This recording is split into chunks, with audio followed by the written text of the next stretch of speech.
MUDA 50-50 site ಹಗರಣಕ್ಕೆ ಮತ್ತೊಂದು twist ಸಿಕ್ಕಿದೆ. ಸಿಎಂ ಕುಟುಂಬದ ವಿರುದ್ಧ ಬಿತ್ತು ಮತ್ತೊಂದು ಕೇಸ್. ದೇವರಾಜು ಅಣ್ಣನ ಮಗಳು ಜಮುನಾ ವಿರುದ್ಧ ಕಂಪ್ಲೇಂಟ್.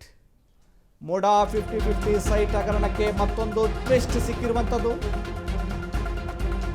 ಸಿಎಂ ಕುಟುಂಬದ ವಿರುದ್ಧ ಬಿತ್ತು ಮತ್ತೊಂದು ಕೇಸ್. ದೇವರಾಜು ಅಣ್ಣನ ಮಗಳು ಜಮುನಾ ಕಂಪ್ಲೇಂಟ್. ಪ್ರಕರಣದಲ್ಲಿ A4 ಆರೋಪಿಯಾಗಿರುವಂತಹ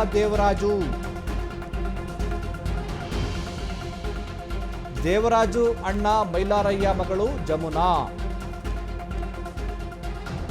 ಪಿತ್ರಾರ್ಜಿತ ಆಸ್ತಿಯಲ್ಲಿ ನನಗೂ ಪಾಲು ಇದೆ ಅಂತ ಜಮುನಾ ಕೆಸರೆ ಗ್ರಾಮದ ಸರ್ವೆ ನಂಬರ್ 464ರಲ್ಲಿ ಭಾಗ ಕೊಡಿ ಅಂತೇಳಿ ಕೇಳ್ತಾ ಇರುವಂಥದ್ದು. ಮೈಸೂರಿನ ಸಿವಿಲ್ ನ್ಯಾಯಾಲಯದಲ್ಲಿ ಈ ಕುರಿತು ಕೇಸ್. ಮುಡಾ ಪ್ರಕರಣದ ಹಗರಣಕ್ಕೆ ಸಂಬಂಧಪಟ್ಟ ಹಾಗೆ ಮತ್ತೊಂದು ಟ್ವಿಸ್ಟ್ ಈಗ ಕ್ರಿಯೇಟ್ ಆಗಿರುವಂಥದ್ದು. ಸಿಎಂ ಕುಟುಂಬದ ವಿರುದ್ಧ ಬಿತ್ತು ಮತ್ತೊಂದು ಕೇಸ್. ದೇವರಾಜು ಅಣ್ಣನ ಮಗಳು ಜಮುನಾ ಕಂಪ್ಲೇಂಟನ್ನು ಕೊಟ್ಟಿದ್ದಾರೆ. ಅವರು ಪಿತ್ರಾರ್ಜಿತ ಆಸ್ತಿಯಲ್ಲಿ ನನಗೂ ಪಾಲ್ ಕೊಡಿ ಅಂತೇಳಿ ನ್ಯಾಯಾಲಯಕ್ಕೆ ಕೇಸನ್ನು ದಾವೆ ಹೂಡಿರುವಂಥದ್ದು. ಸಿಎಂ ಕುಟುಂಬದ ವಿರುದ್ಧ ಇದೀಗ ಮತ್ತೊಂದು ಕೇಸ್ ದಾಖಲಾಗಿರುವಂಥದ್ದು. ದೇವರಾಜ ಅಣ್ಣನ ಮಗಳು ಜಮುನಾ ಅವರು ಪಿತ್ರಾರ್ಜಿತ ಆಸ್ತಿಯಲ್ಲಿ ನನಗೂ ಪಾಲು ಬೇಕು ಅಂತೇಳಿ ನ್ಯಾಯಾಲಯದಲ್ಲಿ ಮೊಕದ್ದಮೆ ಹೂಡಿದ್ದಾರೆ.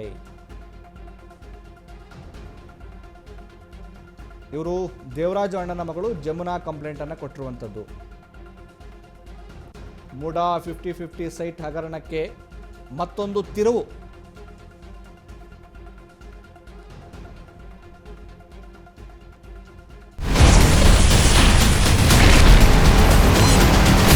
Ashwavega English News.